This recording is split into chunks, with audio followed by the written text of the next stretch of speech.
All Yeah. right. Sweet. Hell yeah. Tampa Mark.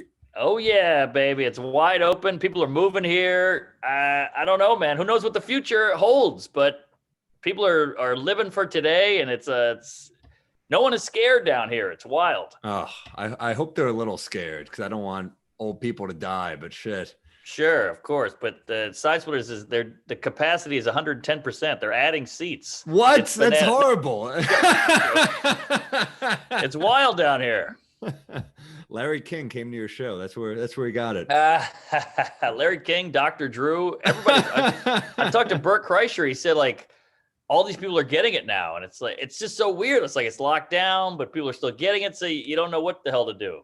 Yeah. Oh, Jesus. Yeah. I have to address the mustache as well. Oh, please. We're all terrified. Yeah, I know. Look, I was in the shower. I had a full beard, and I was like, it's time. It was getting itchy. Start shaving, and runs out of battery. I have like I should have kept the full fucking thing. I could have looked like Tampa, but it was like all the way around. It was horrible, and I had to trim away. But I have very sensitive, weak skin. I'm fucking breaking out. I whittled it down to this, but I fucking look like Freddie Mercury at this point. You do. So. You look like Super Mario over here. You got a full stash, and it's thick too. One time to Mateo Lane, we did the roast battle thing, and I said, "You look like you have Freddie Mercury poisoning." That's great. But no, dude, it's yeah, it's nothing go. Anytime anything un-COVID related happens that's shitty, I'm like, this isn't fair.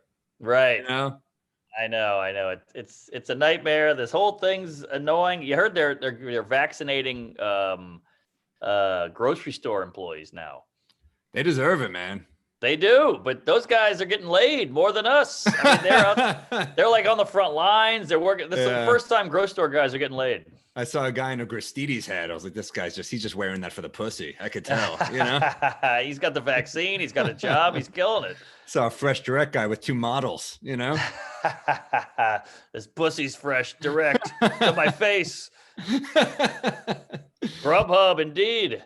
Oh, you got like a real to-go glass from the club. Well, I wanted a real cup. They were out of to-go cup, so I got a Tito's and soda. Oh, we got to talk about our drink. Oh, yeah. Burt Kreischer's from Tampa. I'm in Tampa, so I got a Tito's and soda in honor, and it's a great, just refreshing night-ending drink. It really is. It's also like it's like a Real Housewives drink, but it's like a Weight Watching drink, but it's good. It's so good. It's so light and it's bubbly, and the vodka's not bad. I put a lime in there. It's all you need, folks. I did a similar thing. I'm a little embarrassed now that we're so on the same page here, but I'll show the bottle first. I did a little tequila soda. Oh, nice. I did the rock stuff. I got the Terramana. Ooh, I don't know Terramana. It's like what Clooney had with Casamigos. The Rock has Terramana. A bottle's like $20 cheaper than Casamigos. Casamigos is great, but it's got a lot of play now. So Terramana, it's like $35 for a bottle in New York. So I'm sure it's cheaper wherever else. But that's great. Good. Mix that with a little I do the Spindrift. I like this stuff. It's got a little. I love that shit. Yeah, dude. I got a little cranberry raspberry action. Ooh. Nice touch. Fucking nice, dude. I do a lot of sometimes I'll do a little vodka with the lemon black tea one. Oh yeah. It's almost like an Arnold Palmer type thing. It's nice. Oh man, that's a great drink. And I used to love I'm older than you. So did you ever have Clearly Canadian? Oh, I love that shit. Oh man, yeah. I used to love that shit. It was like sugary seltzer, but it was really good. Yeah, it was a good way for a kid to like transition into seltzer, you know, like the Elliot Page of seltzer. But man, I used to love that shit. And that was back when nobody was doing that. Now they're everywhere. Clearly Canadian was like, I'm gay. And then seltzer is like, I'm now a woman. That's how you. Yes. That's how you do it. Exactly. Yeah. But it's a great mixer. So good call there. And I got the Krusty the Clown mug too. Oh, that's pretty good. Sounded more like Mackie. But what'd you do for New Year's? I did a gig in Brooklyn. I did Shafi Hossein, our buddy, did a show outdoors. It was great. Heated tents, just worked out new shit. Brought Rachel Feinstein with me. We hung out, worked out new, had a few tequila had a few Bud Light mangoes. Chilled Hey, out. that's great. Husband, the fireman, Pete. Oh, I love Pete. It was fun. It was a good time. But That's New a good York is night. killing me because we tried to get dinner after the show. It's like 9:30. All right. Ah, We're walking around Brooklyn, see like all these cool restaurants. You're like, oh, let's go to one of these places. Literally all of them are like, we can't take you anymore. I'm like, it's fucking New Year's, dude. I know. I get that, like, the early curfew, but even I know it's a pandemic. I know, like, look, we're being very careful, like, but the fact that this city closes down at 10 is like one of the most heartbreaking things. Never thought I'd see the day. And Not New also, York. coffee shops are closing. You used to get like 8 or something for a coffee shop. Sometimes it's like 4 now because they're like, yeah, no one's buying coffee past 4. Right. The city's closing down at 10. So it's killing me. And it's cold out. That's the thing about New York. Like, you'd always go like, all right, it's freezing, but I'll get a cup of coffee. I'll sit inside and write or listen to whatever podcast. Now you can't go inside. It's ruined. So what do? You got to stay in your apartment.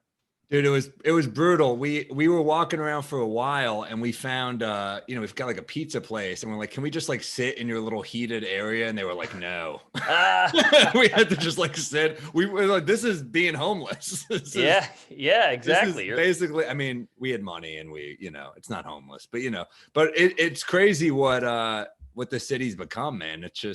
I still love it. But the late night thing kills me. Like 2 bodegas by me that used to be open. One used to be open all night. It's closed at like 8 now. It kills me. It's the worst, man. It's not worth the money. I get it. They don't want to stay open all night, right, for that money, but damn. Yeah, I never thought I'd see the day. Like, I went down to New Orleans for Thanksgiving and I was like, well, New Orleans, they're a bunch of degenerates, animals. That's going to be wide open. And they were shut down, which it's the right thing to do and all that. But I'm like, I never thought I'd see this. Like, Bourbon Street was pitch quiet. You could drop a pin. It was insane. It's like the party animal from high school and he shows up in like a V-neck and a wife and he's sober. Yeah. And you're like, dude, what the fuck? Exactly. The fuck happened to you? I know. And you're like proud of him in a way, but you're also like, dude, you're in finance? What? You married a Mormon? What?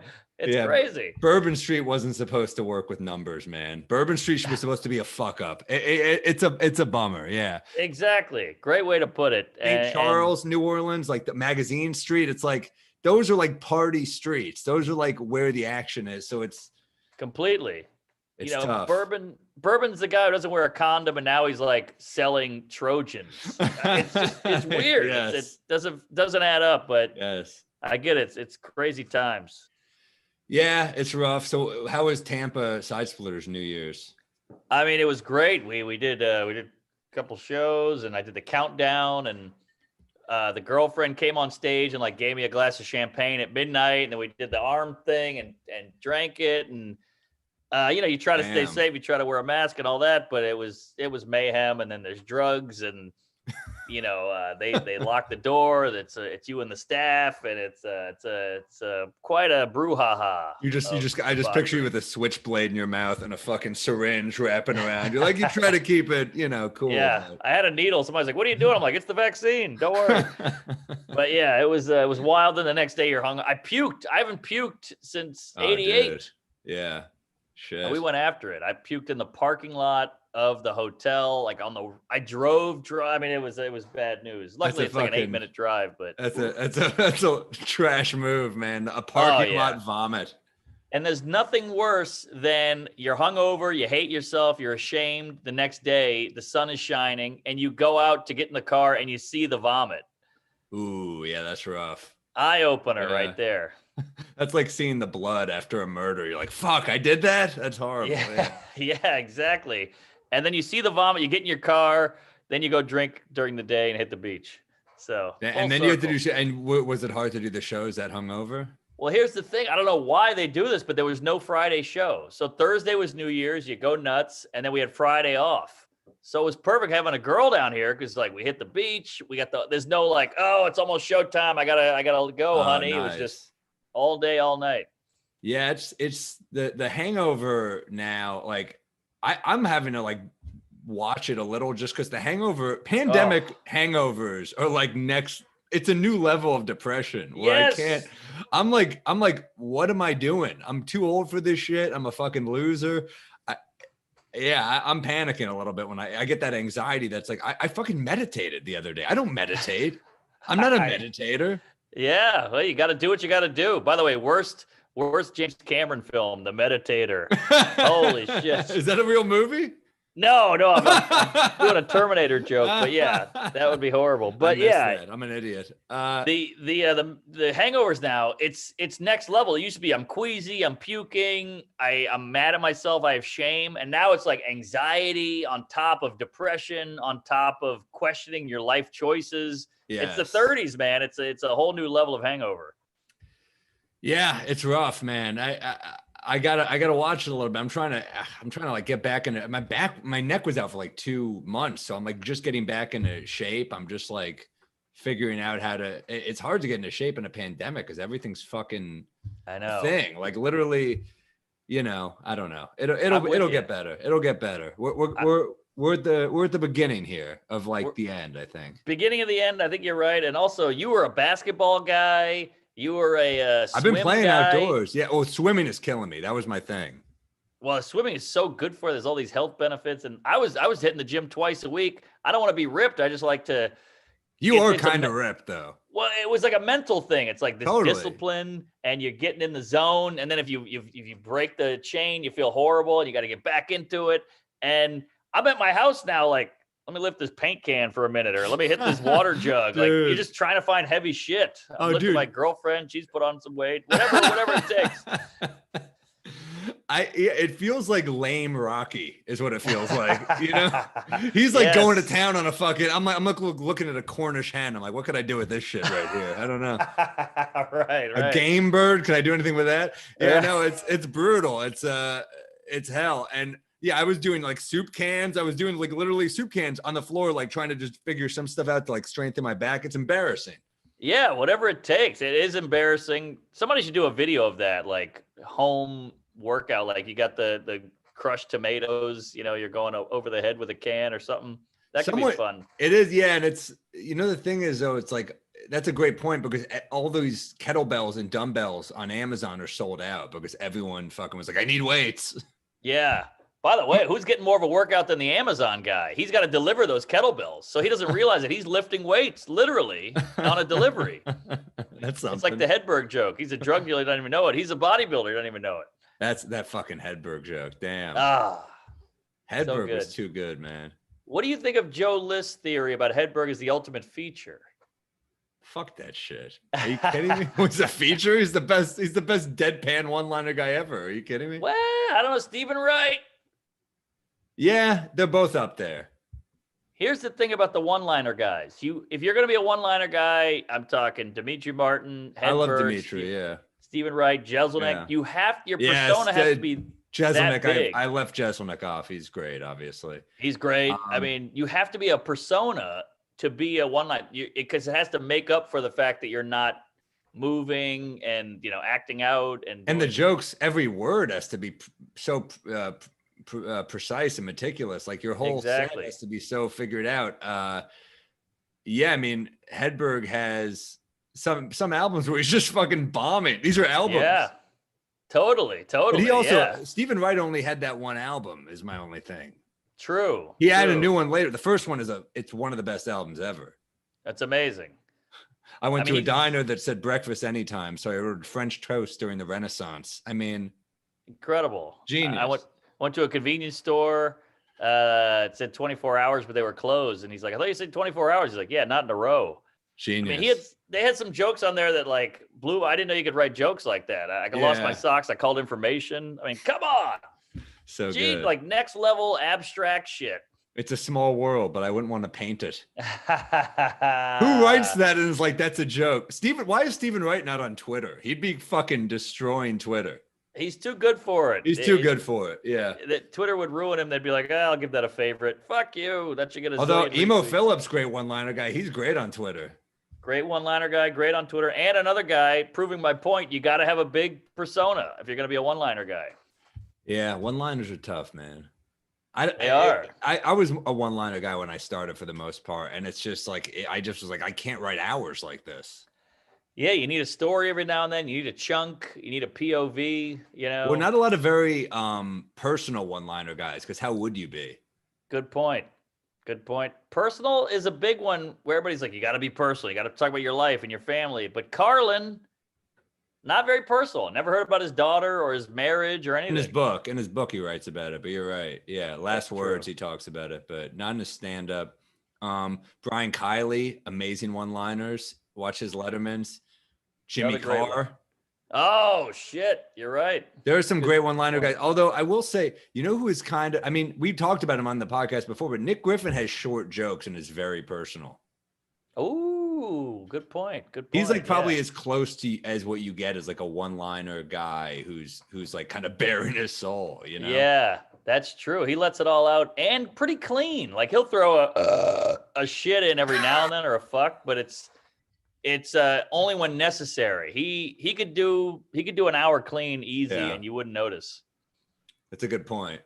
Yeah, it's great when it's like it doesn't matter when you're like watching a guy and you're like, I couldn't even tell that was dirty or clean. I just knew it was good. Bargatze's got that. He's just a good comic. You're not like he's a great clean comic. He's just a killer comic. Yeah, it's true. Yeah, I remember I did a show with someone once and I was laughing so hard. I forgot what clean comic was before me, but I was laughing so hard and the booker was like, oh, I didn't think you'd like him. And I was like, the fuck are you talking about? It's comedy. It's like, I know, crazy. I like to laugh. I like good jokes. What is like? Yeah. I think people make an assumption that you're only gonna like people similar to you, whereas sometimes it's the opposite. Usually it's the opposite. Yeah, that's what's great about Norm is pretty clean, and he's like this brilliant guy. Like the dog walker, the hobo with the dog joke. That's all clean. That was a classic. Classic. His last Letterman was killer with the Germans fighting World War II, fighting the world. All that was gold. What do you have any pet peeves this week? Oh geez. Here's the thing that happened that I want to run this by you. Yeah. I'm gonna sound like an asshole. I'm gonna sound like a cunt, but yeah, they're boarding the planes back to front now because with COVID, and I've never had more points. And I want to use them. I want to get on first, but I'm boarding back to front, so I gotta wait. You got a first class ticket, and you're waiting. Yeah, no, I mean, if you were just some like rich shitty guy, I'd be like, fuck you. But you put in your time to get those miles, like you earned them.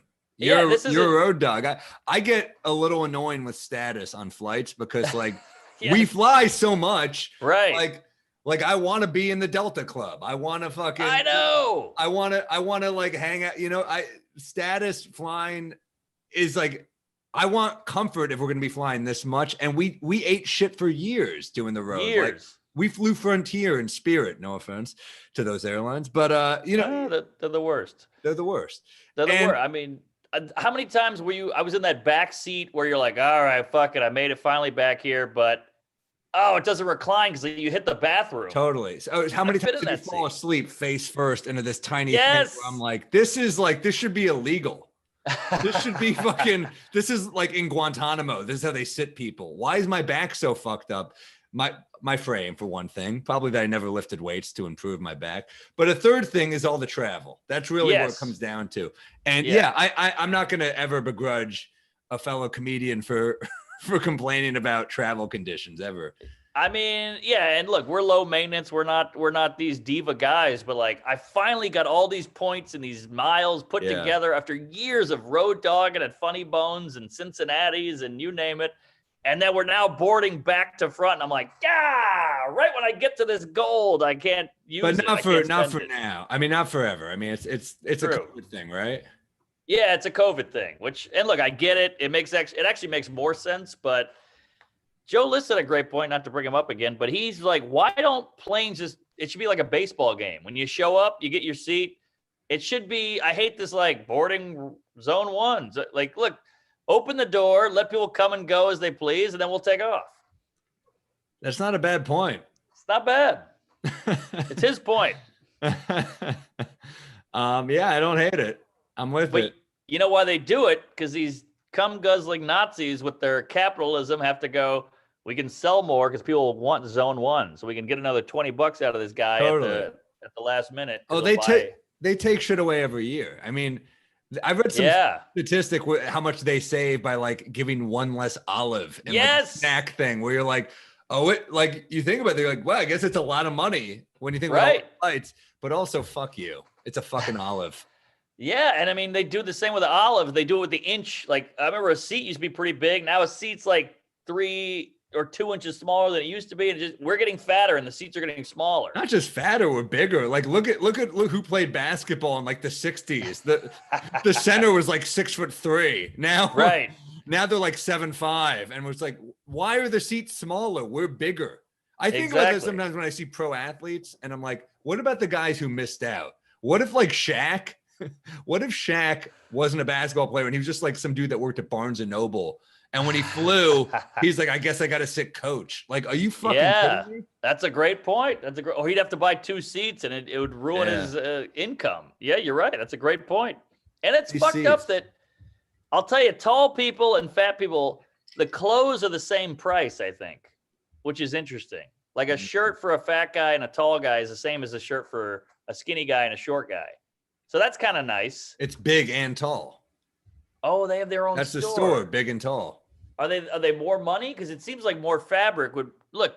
Real estate, you're getting more square foot. You're going to pay more in rent. Well, Does kids' it work shoes that way are with fabric? kids' shoes. The same shoes are less expensive, so I would assume that if it was more, yeah, it would probably cost more. Interesting. Also, if it's more custom made and rare, which like True. say you have a size 20 size foot, yeah, I'm gonna assume you got to pay more for it. I don't know that for a fact. But that's kind of unfair that you're just born that way. You didn't do anything, and now you're fucked. It's a good point. That's kind of unfair. It's. I mean, you're a minority in a way. You're tall. By the way, Giants are a minority, giants are a minority. and so are little people. Yeah, they're really minor, but they get. I feel like little people they have more options. Like a little guy on a plane. Wouldn't you rather be a giant though? I would rather be a giant. Good point. At least a giant gets laid, I think. But a little person on a flight is first class, no matter what seat he's in.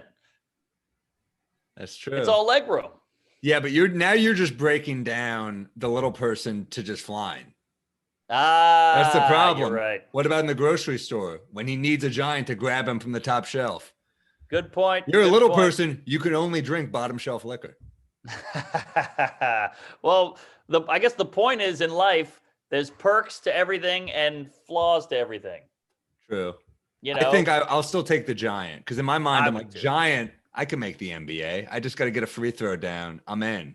right? It's more than right. that. That's not true. But But- yeah, I just think a giant, you have a better Quality of life. all around. Yeah. Yeah. Although it is funny how like certain things are status. Like I see a giant dog in New York and I'm like, in this fucking city, you know I what I don't mean? get that. I It's don't get great. that. At all. Well, they must have a decent place or Good or point. right. That's what I'm saying. It's a status symbol. A small little dogs. People are like in everywhere in New York. I'm like, no, it's because we have smaller apartments in New York. Right. It's almost like how fat in the Renaissance was a sign of wealth because you could afford all that food that you're so overweight. And that's the same with dogs now. You can afford the space. That's a good point. Interesting. Yeah, it's funny how fat used to be. Although fat is still powerful sometimes. Like Tony Soprano, you're like, that's powerful. Good point. If you're like Yeah. so fat and you're also successful, you're like, well, that person just doesn't care and they're fat, and that's kind of ultimate power. Right. Yeah. Not caring is the Yeah. ultimate power. Going back to my robe bit that you helped me with. It's all about power. But yeah, you're right. But you're gonna have more health issues, but you're just like, yeah, I'm that rich, I'm that comfortable. I can make it work. Yeah, Now- that's a good pet peeve. Let me go. Oh, I want to hear your pet peeve. You go first or whatever you're gonna say. Well, I was gonna say back to the tequila thing. Yeah. I've been sitting on this. You mentioned Clooney, you mentioned The Rock. Did you hear Clooney made so much money that he gave 10 of his friends $1 million each? I heard it was 14. Oh, was it 14? I could be wrong, but I thought it was 14. Yeah. Wow. What a guy. If you got the money, like, why not? Right. I think he made 500 mil. So I hope 14 it mil. wasn't like everyone in Ocean's 11 and then like 3 other friends. I hope it wasn't like just all his Yeah. rich friends. Yeah, Matt Damon doesn't need it.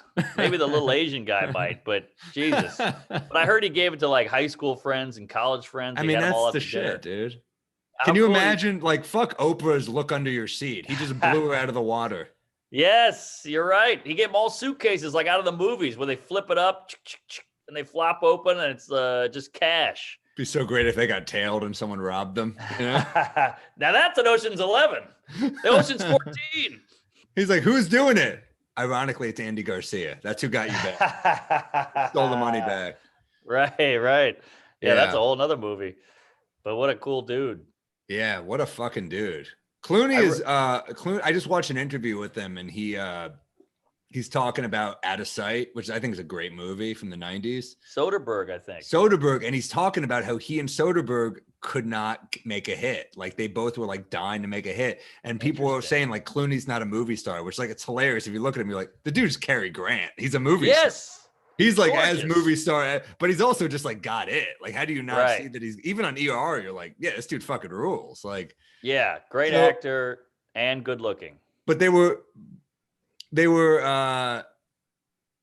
he was saying like Soderbergh and him could not get shit. No one wanted to work with either of them. And then they kind of just teamed up.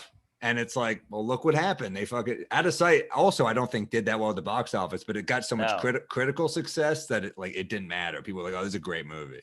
Great movie. Cheadle is a killer. Albert Brooks. J-Lo. Brooks, Ving Rhames. I mean, come on. It was such a cool stylized movie. Yeah, Steve Zahn's underrated, by the way. So underrated. Great actor. Saving Silverman. That Thing You Do. Great comedic actor. He's great. Yeah, that movie ruled. I love that movie. I love movies like that where they actually give a shit. I know the box office doesn't care, but any kind of movie like that where it's very artistic looking and you can tell the director has a vision. And the dialogue kicks ass. Like the opening scene where you should just YouTube this if you haven't seen it. Clooney robs a bank, and the way he does it is so fucking evil and with a smile. It's so like not how you think of him, where he's just telling this poor little bank clerk, he's like, if you don't put the money away, I'm going to shoot your friend in the head over there. That's my friend talking to your friend. And of course he doesn't even know the guy. That's not his friend. This is just his shtick. But by the way, shtick was a Jewish way to talk about a bank robbery in history. That's his shtick. That's his little routine. No, but the way he delivers this is like, it was badass. It was like a cool scene. Super cool. And, oh shit, I forgot what I was going to say. Oh, so cool. I read this article about Clooney because you want to hate the guy. Not hate him, but you want to be like, all right, let me find a flaw in this guy. He's too handsome. He's too suave. Yeah. But he's obsessed with directing. He wanted to direct. So he got into Hollywood just so he could direct, which I think is so cool. Like he said, I'll do Facts of Life. I'll be the handyman, literally the handyman on Facts of Life, which is just some rinky-dink sitcom. And he just worked his way up slowly, and then he directed Good Night and Good Luck, and it was like a great huge movie. hit. Yeah, and that's all he wanted to do. Well, before that, I think he directed Confessions of a Dangerous Mind. Oh, yeah, that's right. Also a really cool movie. Yeah, I mean, he's great. I love the guy. Yeah, and Sam Rockwell's another killer that no one talks about. He's doing fine. People talk about him. All right. I hope. He's doing great. He's in a lot of shit. I hope so. I worry about these guys. He's like a Nick Griffin to me, where I'm like, do people know about this guy? He's doing great. I just assume if you're not The Rock. Guy. He probably works more than he can fill his schedule. His agent's probably like, dude, you're good. I hope so. Sam Rockwell, really? I don't know. I mean, he's not like, he should be on TMZ or Front Page News or Variety. You know, Moon is killer. First off, if you're on TMZ these days, you either cheated or you're dead. So you don't want to be on TMZ. Good point. He was in Charlie's Angels as the villain like 20 years ago. That was he's working. He's been working for forever. Good. He was in that Martin McDonough movie with Frances McDormand. He's working everywhere. Oh, that's right. 3 Billboards or whatever. Yeah, he's in a ton of shit. Good point. All right. Thank God. I turned to my aunt there. I'm like, I've never heard of him in anything. And I'm like, he's in 18 movies last year. Dude, Moon. He's in go to his IMDb and you're like, this dude's in every movie. That's true. You're right. Seven Psychopaths he was in recently. Yes. He's just that good. He just like slips into a role. No, he's fucking awesome, but he's doing fine. He's not. I'm not worried about him. All right, if they're not at the top of the Forbes list, I'm like, oh, this guy's struggling. He's probably homeless. I'm worried about him. No, he's all right. But it just feels like if you got a liquor now, it used to be like in the 90s, Michael Jordan opened a steakhouse. Holy shit, he's made it. And now you got to have a liquor. Oh, Jordan had everything. Jordan had a cologne. That's like, true. It smelled like dog shit. He Jordan just that was like the 90s. I feel like just put your name on fucking anything. Yeah. Well, the sneakers were such a hit that I think he was like, what else? Let's keep going. Sneakers are like the all-time biggest. I mean, because he was with Nike when Nike was shit. You saw that in the doc, right? Yeah, that's right. That's right. Isn't that crazy to think Nike was like a middle-of-the-road shoe company? Yeah. That's insane. It's insane because it's literally now like, yeah. Zion got into maybe it was Steph Curry under Armour. Under Armour, yeah, he got a fat deal but that's the way to do it. Everyone makes fun of him because his sneakers do look like geriatric nurse shit. I mean, they don't look great, but that's how you do it, man. Mm-hmm.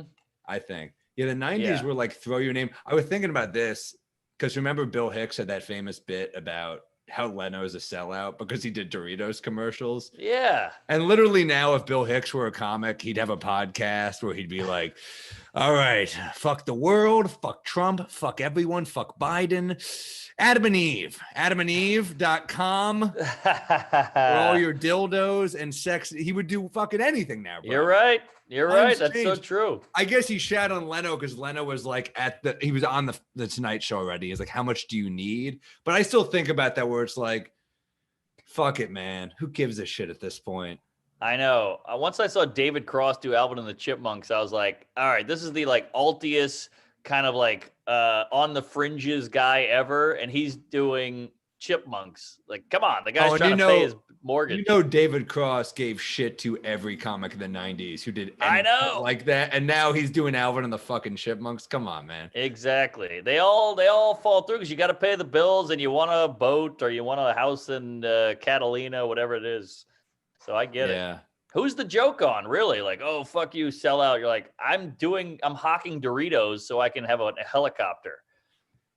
Yeah, it's fucking dumb. I don't get it. But I also think like now I see Kevin Hart on TV so much where I'm like, I'm watching the Knicks game the other night and his ad played literally every break to the point I'm like, I gotta mute the TV because it's making me fucking insane. And then I'm like, he's getting paid every time that comes on. I know. And I'm literally like, he's getting paid so much that I'm like, I can't hear anymore. Stop it.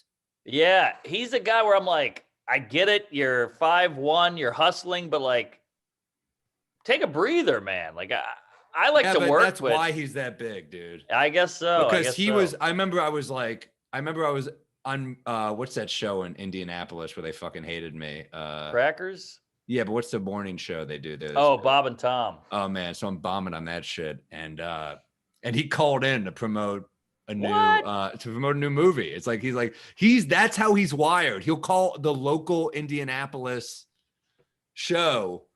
Oh my God. Because that's how you get that successful. You're like, you know. Yeah. I heard a story about him back when he was like a young comic in Philly, like just starting to headline. He would stand outside after his show, he'd kill. Then he'd stand outside after a show with like a marble composition book and go, hey, if you like the show, write your email down and I'll email you next time I'm in town. And so, 100 people would write their email down and literally he would put it in, by hand, one by one. And then next year he would hit them up again and they would come back out and he would sell out everywhere. I tried to do that after I heard him say that on Marin, I think. And I tried to do that and I got bored. That's insane. One by one was a lot. It was, and also like, it's a fucking insane. You start trying to look at people's handwriting. You're like, is it a 3 or an E? Right. I've seen people do it with like the iPad, but now it's like, just fucking follow me on social media, man. Come on. Don't make me like, we have to do so much shit that the people that came before us didn't have to do. Like Jerry Seinfeld didn't have to cut up clips and get them captioned and be like, find like the amount of content that we have to put out to stay relevant now. Like, I don't want to hear it from our fucking elders, dude. I don't. I get it, man. I mean, and I love the guys. I respect them, but like, I don't want to hear it. You were able to tour with the same fucking hour. I know. You do one Tonight Show or one whatever, Leno, Letterman, and you were in. Like Letterman, not one. I shouldn't say that, but like that was the social media. It was TV. That was it. You do an evening at the Improv. They were gatekeepers, but still, like, dude, I feel like we have to do like the amount of Carsons it used to take to be a star. We have to do like specials now. Oh, that's good. That's a good way to put it. I think you're right. Like Bill Burr said it best. He's like, a special is now just an advertisement for the road. Like, here, if you like some of this, come see me on the road. Where the special used to be a special. It was almost like a movie. Like, here we go. This is it. And you'd get popcorn. You'd call your friends. You'd put on HBO and you watched it. Now it's like, here's an ad for my road shit. Come see me on the road. That's a good point. I thought of a Carson bit that this would never work with anyone but a comic. But like, you ever going down on your girlfriend and she's coming and she gives you the little motion up to come up and fuck her? Yeah. That's like the equivalent of the Carson. Like, you made it to the couch. Yeah, right. That's like that'll never make anyone but a comic even smile. But I was like, that's my one. Yeah. See, Carson I never got to the couch when I eat a girl out. I just get this. I have to leave. Yeah, perfect. Which is what he used to do when he didn't get to the couch. But yeah. Totally. Oh, I got it. I loved it. Yeah, only a comic would get that. So what's your pet peeve? We went off on a whole nother tangent. I got a few. I'm trying to think which one to do it with. I think this might be mine. So, all right, I'll try this one. Meditation all right, I'm trying it. It's very hard. I know you're not into it. I tried it. I really gave it a real shot, like 10 tries, and I can't do it. You're too restless, I think. That's my guess. Here's my thing. I tried. I even called, I textless. I didn't call him, but we were texting for a while about it, and I was like, tell me what to do. He's into TCM. I'm very base level beginner. And TCM. Turner Classic Movie? What is that? Yes. I know Transcendental. Yes, it's a Humphrey Bogart meditation. It's when I do Edward G. Robinson. You go, she? That's how you meditate. That's my mantra. See? Right. Well, what is TCM? TCM is transcendental meditation. Oh, okay. So I'm doing very base level shit. I'm doing like Headspace, the app. I just started, and look, it drives me insane. I'm there because I have bad depression I'm trying to deal with, and you have this crippling depression, and the guys are like, this is for depression. Notice everything in your room. And I'm like, okay. And he's like, notice the smells. I'm like, the smells. I'm here because I'm fucking miserable. You want me to like, I'm going to be like, what is that? Takeout Chinese? I'm cured. Thank you. Right. Yes. My leftovers, great. It drives me insane. So that's one. Yeah, that's one that's driving me crazy. The whole like notice everything in your body. It's a pandemic, dude. I haven't been exercising. It's like literally everything that's like triggering my fucking mental illness already. Yeah. So, I'm with you. I mean, they go, do you hear the fan? Focus on the fan. You're like, I hear the fan, but I also hear the hobo in the street yelling, and he's talking about, the aliens and the Jews and whatever. And you're like, this is not helping. Notice all the sounds. What is it? A black Israelite? What the fuck was that? Is he in the hallway? How'd he get here? Right. No, exactly. New York maybe is not the best place to meditate. You hear sirens and shit. Yes, gunshot. But then you have that moment where you're like, well, maybe they're worse off than me, and that maybe gives you a little boost. But it's that's not bad. It's a lot right now. I'm gonna stick with it as long as I can. But try it, I guess. But there are a lot of them. There's some for creativity. I just want to I think the focusing on the breathing. I get that. I can get down with that. That's good, but it might be a bit. Maybe you have this bit, but it just seems weird that you have an app for meditation. The phone is the whole struggle with frustration and addiction. Is that yours? No, it's not mine. Okay, but it's just weird that I'm going to the phone again to escape, but I'm back on the phone. It just feels counterproductive. That's a good point. Like literally everything is in the phone. The dating apps, the email, porn, Twitter, everything, negativity, whatever. Just pictures social media. Pictures with my mom. Everything. It's all there. Yeah, good point. Yeah, so meditation I think would be my pet peeve, but I'll stick with it. And they say it takes practice. I'll report back. What about a rec? You any good recommendations? Oh, baby. Well, this is going to be a weird one. Hit me. I love it. I'm going outside the box here. We usually do movies, music, documentary, whatever it is. And it's anything. It's Okay. what we make it. All right. So it's a drink. It's a one more drink. It's a boozy show. I gotta recommend, and I wish I had one on me. There's there's White Claw, there's Bud Light, whatever, seltzer. There's all these weird ones, but High Noon. I drank it all Christmas. It's a great. It's not a seltzer beer, whatever you call it. It's a actual vodka and seltzer drink. It's not like a malt liquor. Wow. It's actually liquor. And you go and you can get it like at the corner store. They have it. Yeah, it's the same shape. It's like the skinny can, but it's a great substitute where you actually are drinking a cocktail in a can instead of just drinking malt liquor, which is White Claw. They're really whittling their way into the corner store, because I feel like some of those corner stores weren't allowed to sell the hard liquor. They were only allowed to sell the beer, and now they're kind of finding ways in. Right. It's a good way in, and like a lot of people think these White Claws are like healthy for you. It's just corn syrup and other shit and chemicals. It's still bad for you. It's just better than beer fat wise. Well, it's less calories, right? Yeah. Less calories. But this one is actually a liquor and a seltzer in a can. And I can't recommend it enough. And the hangover wasn't so bad. I don't think that's healthy. Well, I'm not saying, this one's actually hard liquor. Like, all right. I think probably still not healthy. There's no chemicals, though. It's just liquor and seltzer, and we're moving on with our life in a can. It's not trying to trick you.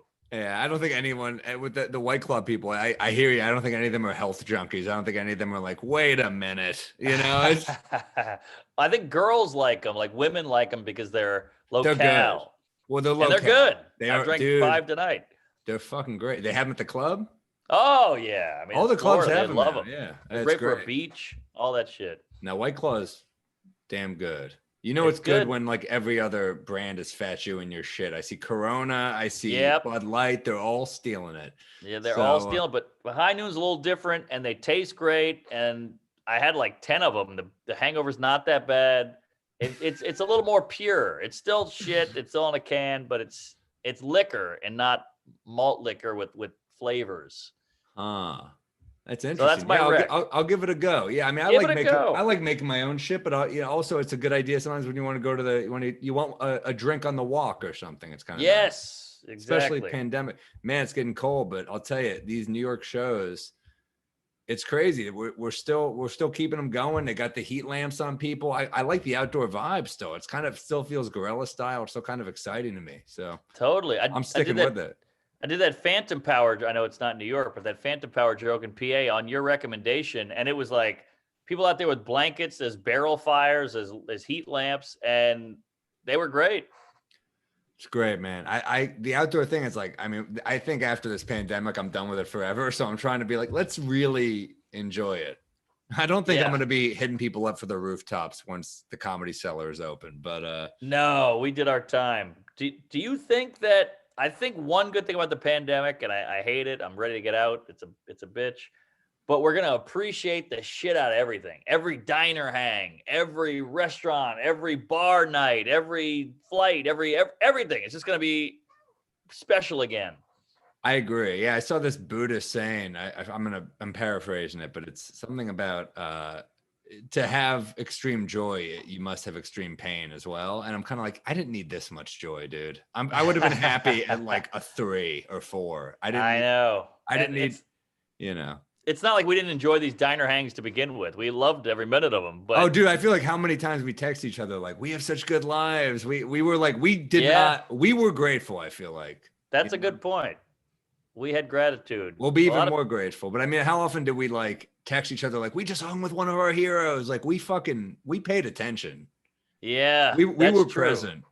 That's true. Well, we had such normal lives. We're very normal guys. That's what I love about comedy. Now I'm getting drunk and I'm spitting jizz here. Fuck it. I'll go one more. Why not? I'm a little. There you go. One more drink. This actually feels like hanging out. Now it really feels. I love it. This was a tall glass here, and I'm at the bottom, and I had a bunch of White Claws. But this is what's great about comedy, and I know this has been said before, but Mick Jagger is never going to see some bar guitar player at a bar and go, we should hang out. And yet we've hung out with Dave Attell and Seinfeld and Bill Burr and all these fucking legends because comedy is so much less pretentious than everything else. And we're normal guys. Like, dude, you meet these actors and they're fucking cunts. They're the worst. You're like, you're not even living on Earth. You're so out to lunch, these actors. And you're right. There's still a connection to like to bar life, and still like and something about bar life is very egalitarian. You're all in the bar together. There's something that's very everyman about bars. That's kind of what I love about them. It's called a pub. It's public. That's the whole thing. Public. And there's something about once you become too famous, we always say you're not funny anymore. Usually there's a few exceptions, but like when you're too famous, a lot of time you're not funny because you don't have a connection to reality. And, a lot of actors are weighted hand and foot, and you're just not a person anymore. I'm not saying, of course, these actors like work for their shit. So many of them work for their shit. I mean, that's a type of rejection that's, I think, to me, more painful than what we do. It's good point. The waiting around and all that shit. Yeah. But like we at least can make our own opportunities. We're like, shit, a pandemic, we'll start our own show, Right. There is something cool about that. Whereas actors kind of have to wait on a show. Like I watched this thing and it was cool, but it's just so weird. Like it was Christine Baranski, Meryl Streep, and Audra McDonald. They sang a song from Company, the Stephen Sondheim show, and it was on fucking Zoom. Really? And it was cool. They're all incredible. I was like, shit, I didn't know Meryl Streep could sing. You're like, fucking hey, man, she can do it. But they all had amazing voices, and it was a cool production. And that is cool. But it's on Zoom, but they're still doing someone else's words. Like we can still kind of make like, and that is kind of cool. So and there is something about how accessible comics are, that it's good and it's bad. Like I'm sure every once in a while I go a little crazy. I'm like, but then I'm also like, I do like that I know who's coming up. I do like that. That guys ahead of us know about us. It's like there is something, and I'm sure it's all the same in different art forms, different mediums or whatever, but there is something in comedy where like a lot of the legends are pretty cool. Yes. Yeah. The funny ones are usually cool. It's funny how the mean ones are always like, I always thought you were a hack anyway. But isn't it amazing how they're like shitty to you on the way up and you're just like, I'm gonna pass you, dude. Like you're fucking you're trash. It's weird. I remember someone did that to me at the strip once, at the comic strip. I was auditioning and they did like an American Idol style thing.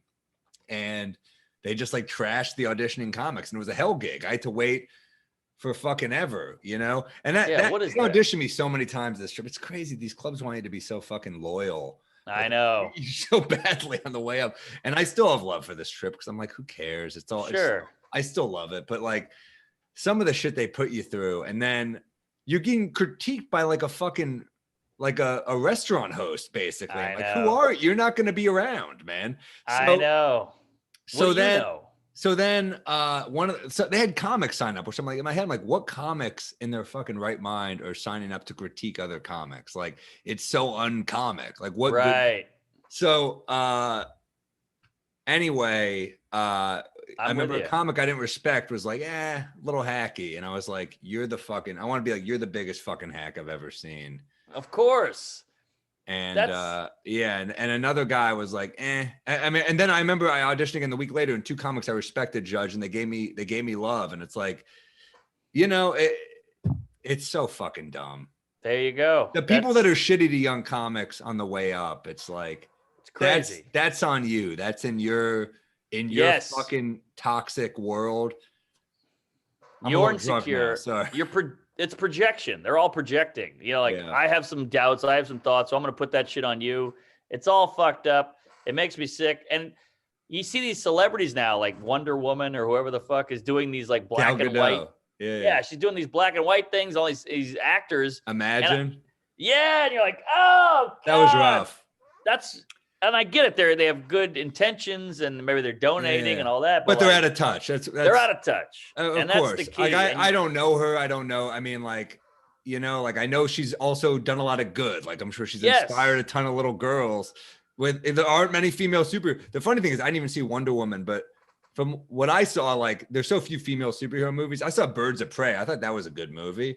But that movie that's like an edgy female superhero movie, and it fucking bombed at the box. Interesting. I think it bombed because it looked a lot like Suicide Squad, and I think that was horrible. But it was actually a good movie.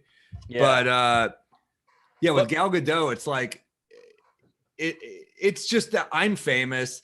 I'm surrounded by people, like she's gorgeous. She's surrounded by people who are just like, let me do this. Let me dab your head here. Let me do your hair. Yes. Make sure nothing is wrong at any time. Maybe you need a pimple sometimes. Yeah, that sinks in.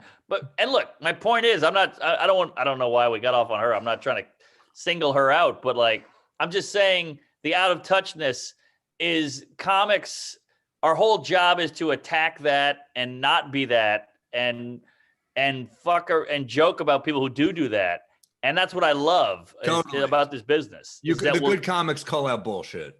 Yeah, we call out bullshit. We make fun of that. It's policing kind of pretension. And some comics, let's be honest, they get wrapped up in the celebrity. They get caught up in it. Yeah. That. Well, yeah, absolutely. But that you said it very well, policing pretension. And there's something about it, like the idea that, like, I'm sure people have talked about this to death, but the idea that you singing Imagine, like the country's bleeding money. People are out of work. Small businesses are crumbling. I know. Recession. People are depressed out of their mind. She's like, what if I sang a song?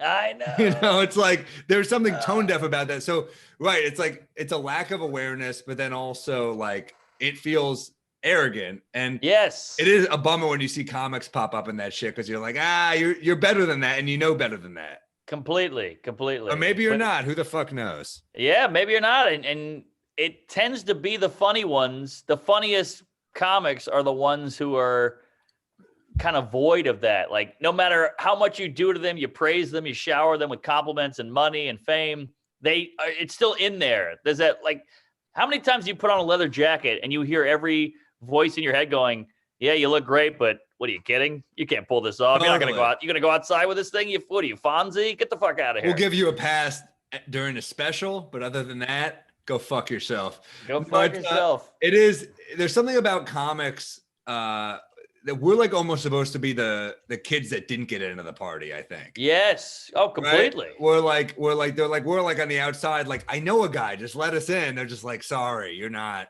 Yeah. I remember Quinn once said, we're supposed to be the losers.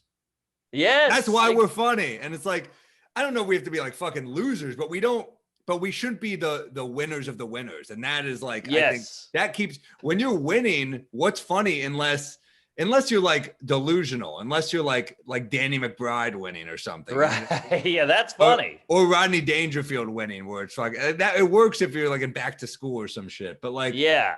It usually it is a hard pull off. It's also Rodney looks the way he does. That all factors in. I remember Julie Louis-Dreyfus had a great point about Kramer. She's like, he thinks he's the funniest guy in the room, and he's like this unemployed hipster doofus with high hair and a shirt from the 40s.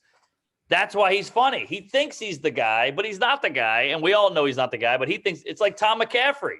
He's cocky, and he's a fucking Joe Schmo from New York, and he thinks he's this hot shit, and that's fucking gold. Those of you that don't know Tom McCaffrey, great joke writer. Brilliant. Talks like New York guy, but he talks like a Valley girl for some reason. Yeah. He'll be like, I'm awesome, right? I'm so good at comedy. That's how he would talk. And he would do jokes like, I just read Jenna Jameson's autobiography. The movie was better. Just jokes so like that. He was great. I mean, such a funny dude. Such a funny dude. Such a great joke writer. Plus he had the persona.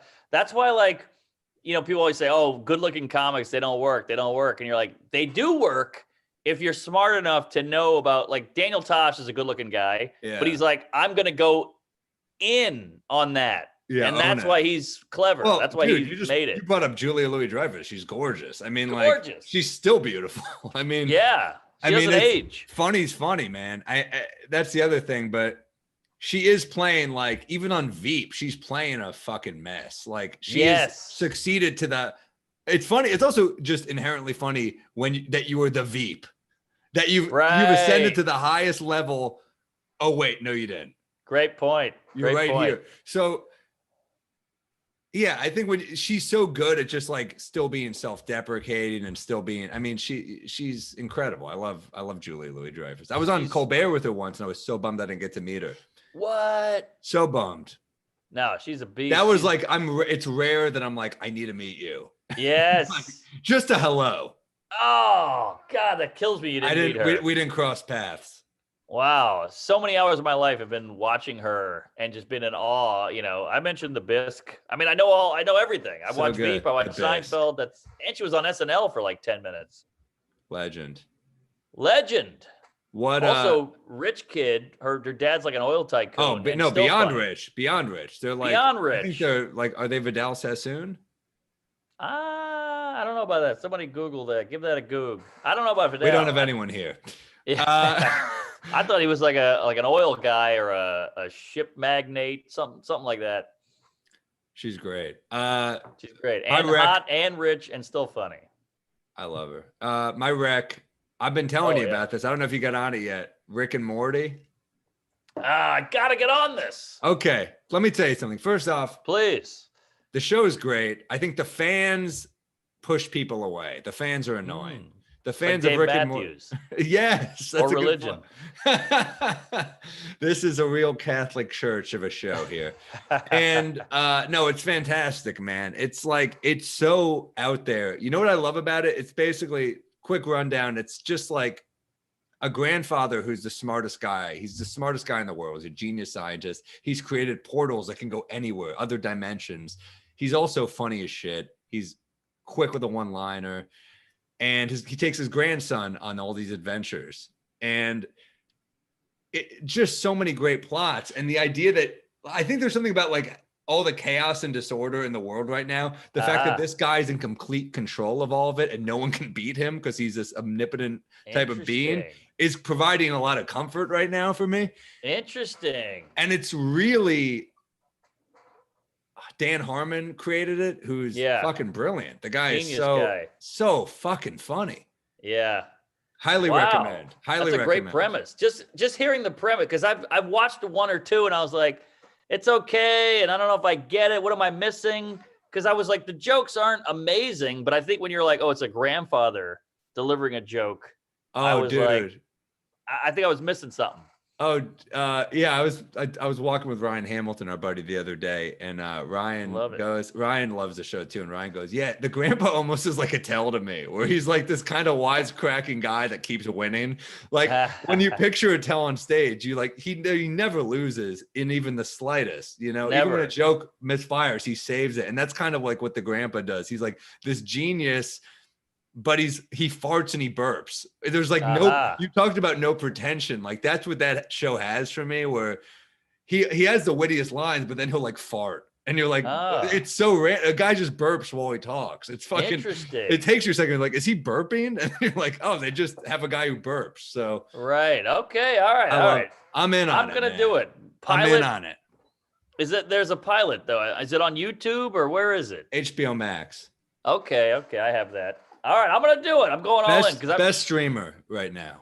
All right, I'm in. Oh, and I watched Soul on your recommendation. What'd you think? Give me the honest. Very, very good. I really liked it.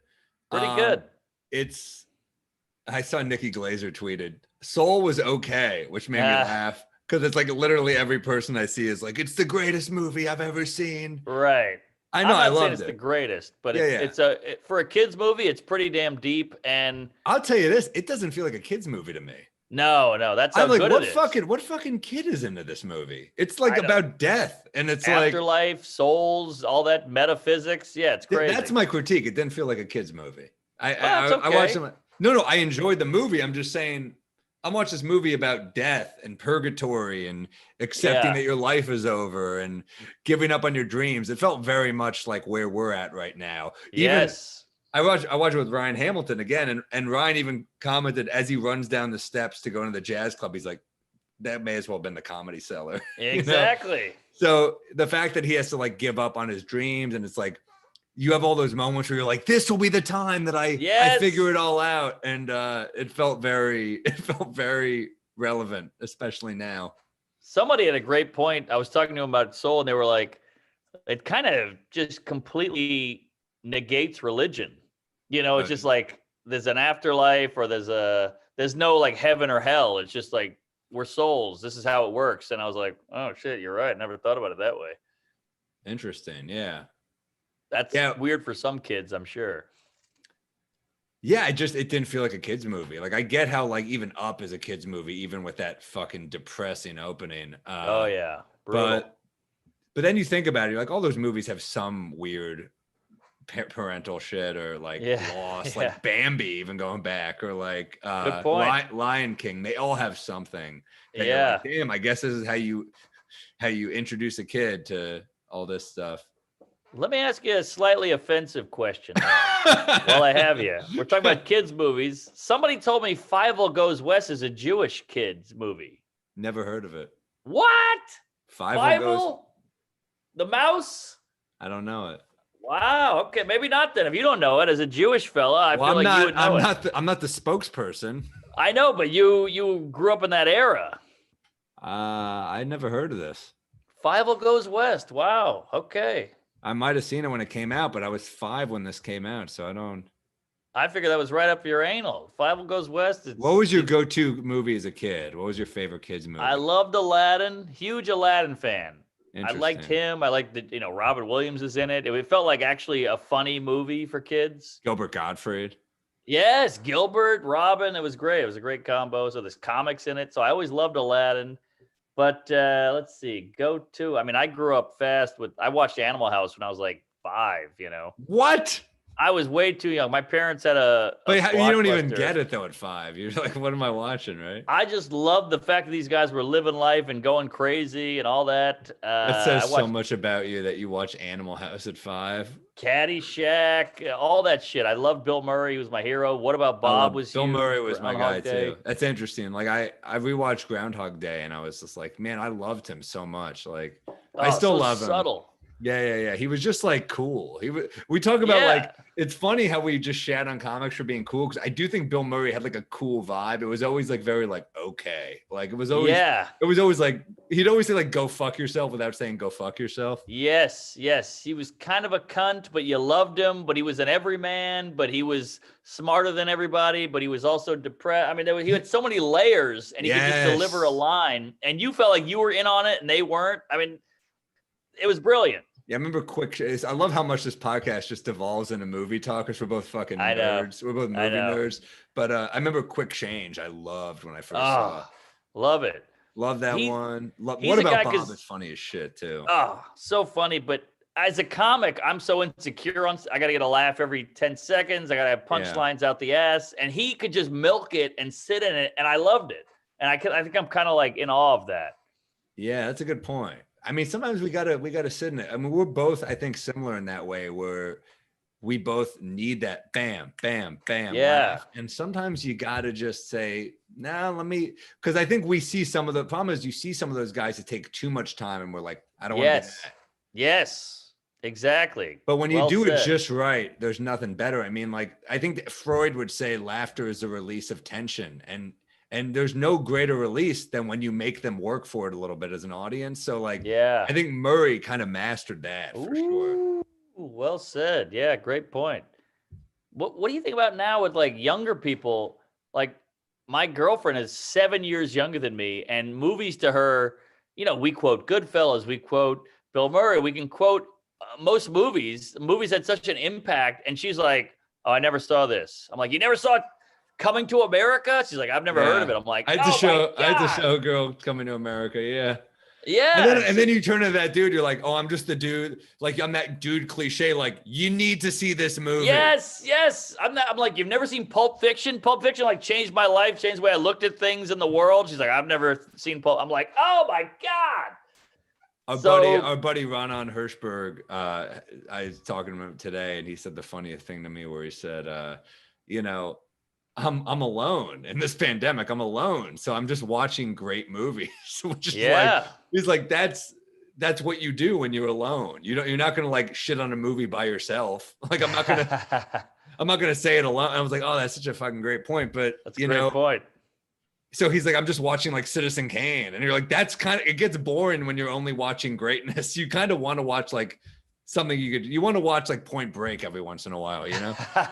Right, right. My point is, you need nachos after a fillet every now and then. Oh, of course. And there's nothing better than watching like Speed with someone. I think Speed is a good movie, but like, yeah. There's nothing better than watching a movie like that and just like, I mean, Keanu's acting in that movie, like he's gotten way better. That wasn't like peak Keanu yet, you know? Good point. So, yeah. So it's like, so you can still kind of shit on the acting a little bit. And I kind of, dude, what was the line again? Pop quiz, hot shot. Pop quiz, hot shot. Oh, dude. That's such a, Jeff Daniels is in it for like 5 minutes, and Dennis Hopper is the villain. I mean, that movie's all over. Sandra Bullock is like a young starlet. That movie's great. I saw that in the theater. Sandra Bullock. Yeah, dude, Dennis Hopper is the villain. So fucking funny. Oh, yeah. Great movie. You do? What do you do? There's a wildcat behind the wheel. Wildcat. Cameron from Ferris Bueller's in that. He's like the annoying cunty guy. I love him, dude. Succession. Yeah, great actor. Underrated actor. He pops up everywhere, too. He would like pop up on sitcoms even when he wasn't, where he was in like Scrubs. Dude, he's great on Spin City. He's in a great episode of Justified, too. He plays a complex character for one episode. It's great. But yeah, dude, something about those shitty movies too. But I've definitely dated girls where you have to be like, I'm not an annoying guy to date, but there's a couple you gotta see. I'm sorry, like I know. Come on, what are you doing? It's like saying you never heard this Beatles song, or you never heard "Stairway to Heaven," or like an Elvis tune. It gets weird after it's part of American culture. Goodfellas is a must. Although I'll die on this hill. Sopranos is fucking way better, dude. Well, it's a different animal. It's a show. It's a different animal, but like when you got that type of animal, like it's like okay, it's like we're talking like a little animal. I found a way bigger animal. It's way more meat. Why am I going back to that little animal? There's more meat. I mean, there's seasons, there's years and years of development, character, and psychologist, a therapist. I mean, imagine you could have a therapist with Joe Pesci. Goodfellas is incredible, and I'll always love it. I'm just saying Sopranos is like my favorite thing. But I do think Godfather's incredible. Godfather 2 is incredible. Like you rewatch some of these movies. I mean, I was with Salacuse the other day. He just was like, just watch the opening of Mean Streets again. I was like, all right, fine, I've seen it. Yeah. Like, let's watch it. I'm like, yeah, it's pretty fucking cool. I mean, like, you relive some of these 70s movies where they're like, hey, we're going to breathe. We're not going to. Now Instagram, it's like, I got to hit him. It's a reel. I got to hit him in 30 seconds. And then you look at Taxi Driver and you're like, all right, I'll take it. It's so true. It's so true. But by the way, can I ask a dumb New York question? Yeah. Again, I've been drinking. Yeah, me too. Okay, good. I'm going to be gone by the end of this one. This podcast is going to do damage to me. Yeah, same. By the way, I think we're 8 hours in here, but I've lost all sense of time. Who cares? We'll go long. Who gives a shit? Salacuse is my guy. He's your guy. He knows his shit. He's the man. He's our buddy. If you don't know, he directed my last special Up on the Roof. It's on YouTube. He directs a lot of Mark shorts on his YouTube channel. He's our good buddies from New York. He's a great. I actually got to see him tomorrow. Oh, nice. Yeah. I'm writing a show with the guy. He's a killer. He's great. He's funny, and he's a great dude, and he's got an adorable new Boston Terrier. So. Oh, is that right? Oh yeah. Oh, okay. Good for him. So. We have a similar sense of humor. He loves like O&A. He loves Patrice. He loves all that shit. So he knows his stuff, and he's a great like portal into the real world. Uh-huh. He's got a wife, a kid, but he's still like an artist. So he's got like a toe and everything. But I love it. It's something I love about him. He's a sensible artist, which is hard to find. Yes, exactly. But here's my dumb question. He grew up. He's older than me. He grew up in Brooklyn in the 40s or whatever, and you grew up in Manhattan. Yeah. Is there a New York connection at all, or is that some bullshit that I made up in my head? Absolutely. Oh, really? Of course. Are you kidding me? Yeah. Well, you never know. I mean, it's instant. It's a big city. It was absolutely instant. Yeah. I mean, like even when we hit it off. We hit it off immediately. I mean, through our mutual friend Jessica Pilot, who is right. Was a Colbert Booker and produced Larry Charles' new Netflix show and has done a million things. But like, I'm just saying for the listeners here. But sure. No, she's in the mix. she's a shark. I love her New York hustle energy, and Yes, talk about a New Yorker, a real New Yorker. And then she introduced Matt. She's like, "You'll love him. He's a New Yorker." It's the first thing she said. I mean, yeah, Matt and I hit it off instantly. And then when we were talking about the new special, the Up on the Roof special, he's literally to talk about New York. He's going, it's going to look like a punk version of Manhattan, like the opening of Manhattan. And I was like, you're talking my language now, you know, like this is what I want to hear.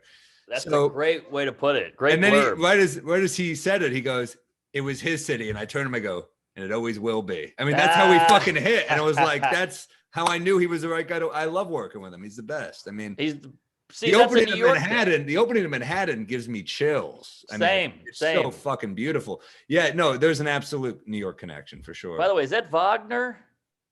Wagner? No, it's dun dun dun dun Gershwin. Gershwin, sorry. Wrong German. Yeah. Yeah. You know, it's public domain, so you can buy it. What? I think it's really cheap. Oh, it's so old. When music is that old. Oh yeah. Because we were going to use it, but it was just like, what? Who are we kidding? Yeah, yeah. Dun dun dun dun. Up on the roof, everyone's like, all right, come on. This is gonna sound racist, but hang tight. every pre.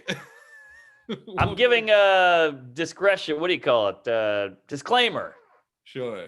But it's not racist, but it's gonna sound racist. As a white guy who grew up in a black neighborhood, you realize black people like started everything, like rock and roll, blues, you know, hip hop. So I get some kind of white hope in classical music because I'm like, thank God this wasn't stolen from a poor black guy.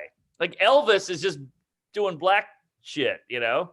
Oh yeah. No, Elvis Bieber, is one. Justin Timberlake, they're just doing black culture. But then you hear classical and you're like, all right, thank God Whitey can come up with something. Jesus Christ. So I'm not saying it in that way. I'm just saying it like, I think you're just saying it in the way that you want to bring stuff to the table. Yeah, no, yes, it's funny. Exactly. You know, I was watching an interview with these basketball players today, Jimmy Butler, Bam Adebayo, and Tyler Hero. And you know, the first two guys are black and Tyler is a white guy. And they're talking about how they can't swim.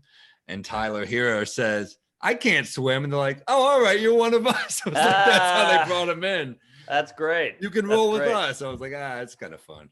Yeah. I love that shit. Yeah, that's what it's all about. I'm all about connecting, and everybody gets weird when you bring up race, but I want to connect. No. I get that from you. As like as road dogs, we want to do every city, every market. You want to do red state, blue state. You want to. I mean, like.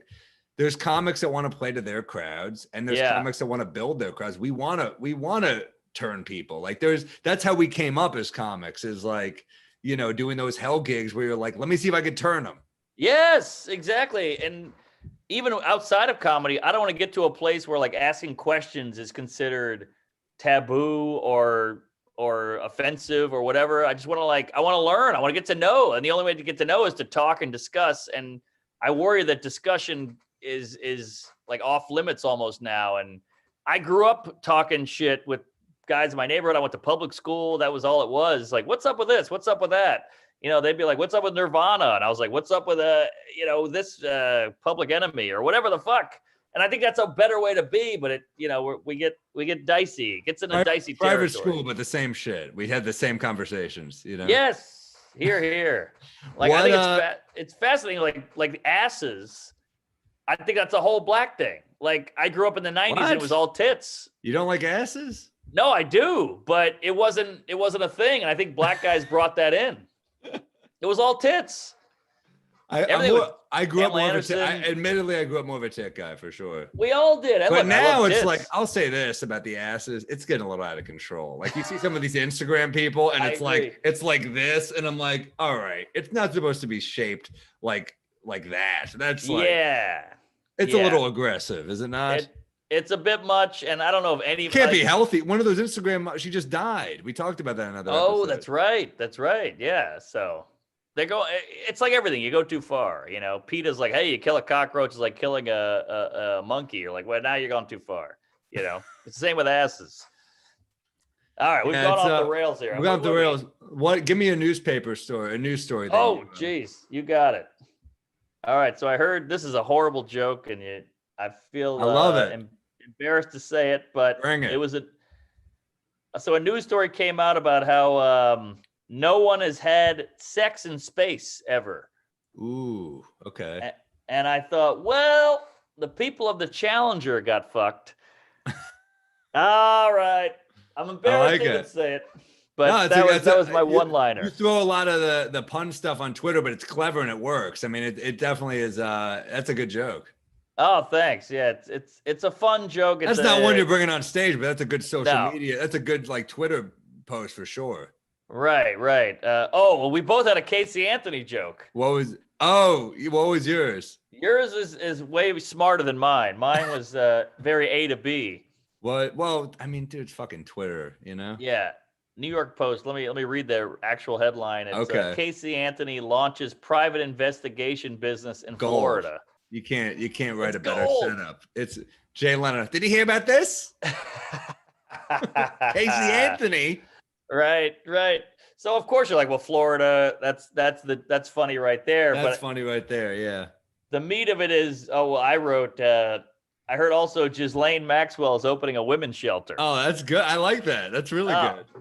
It's very, you got the. I saw people post like OJ ones. That's way better. Yours is way better than the OJ thing I saw.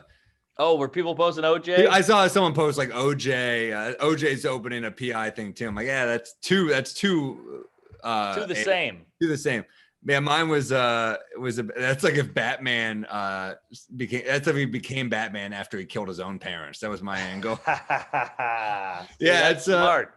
Well, it's all right. It's whatever. It's That's Twitter, good. Man. It's Casey Anthony, man. Fuck. You see that documentary? Post?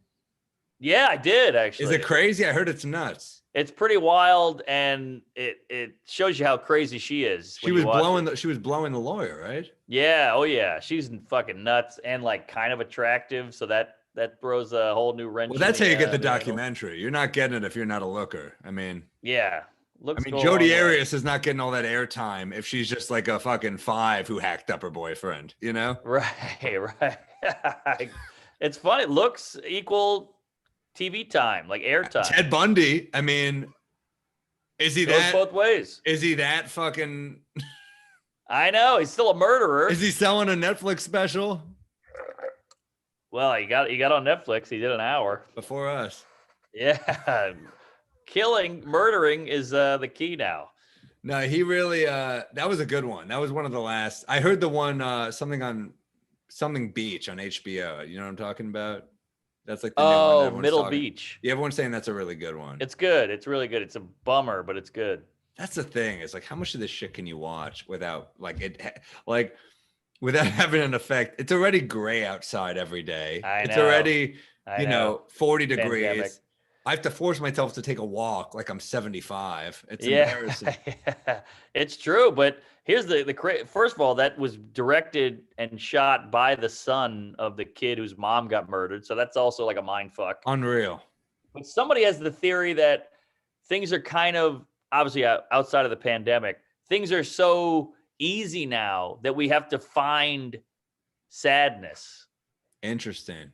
That's not my theory. Somebody don't know if I agree with that. I definitely get that, but I think also when things are dark, you gravitate toward dark because it feels like it mirrors your reality in a way. Like, I mean, like when you have a breakup, you listen to breakup songs. You know? I think it's true. It makes you feel better in a weird way. So sometimes I think if it's not too dark, I mean, murder is like extreme, but if it's not too dark, it does give you like some sort of like, all right, there's other people going through what I'm going through. I think people are dark. Like, well, it's just weird. We do this weird math. Like if you do a pedophile joke, people are like, hey, that's fucked up. That's horrible. But then they'll be like, the Michael Jackson doc is out. And you're like, isn't that weirder? Isn't that worse that you're watching that with popcorn? Like he spread his ass cheeks and Macaulay Culkin. And I'm like, I made a joke about a fictional thing. You're watching the real thing. I don't know. It's a good point. I heard someone make a great point about Michael Jackson is like, it took us so long to come to terms with the bad shit he did because we were complicit. I was like, that's true. Yeah. You're talented. People like it. But also when you're the one, when you're like, I got a glove at home. Am I going to turn on him? You know what I mean? Like, it is harder when you're part of the problem. People love to be a part of the mob, but it's not as easy to be a part of a mob when you're like, oh shit, I've got those records on my fucking phone. Yeah, I grew up with that shit. My mom sings it. You know, when Remix to Ignition comes on, we're all fist pumping. It is a good song. It's a great tune. I can separate. Like, okay, this guy's a monster, but he put out good art. Yeah, Yep. I was talking to my mom today about Roald Dahl. Big Yeah, anti-Semite.